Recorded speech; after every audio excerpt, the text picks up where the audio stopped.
আসসালামু আলাইকুম। সবাইকে স্বাগতম জানাচ্ছি ইনসেস বার্ডস ভ্যালির পক্ষ থেকে।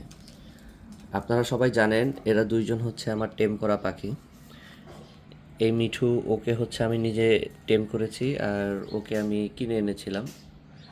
ওর নাম হচ্ছে টুনটুনি। ও একটা ছেলে পাখি, আর মিঠু হচ্ছে একটা মেয়ে পাখি। মিঠুর বয়স প্রায় 11 মাসের উপরে হবে, 11 মাসের উপরে, আর ও 1 বছর প্লাস। দুইজনই নিউ অ্যাডাল্ট। ওদেরকে জোড়া দিতে চাচ্ছিলাম, এর জন্যই ওদেরকে একসাথে রেখে দিয়েছি, কিন্তু টেম পাখি হওয়ার কারণে ওদের ভিতরে জোড়া দেওয়ার পরে যে অ্যাক্টিভিটিস এগুলো খুবই কম।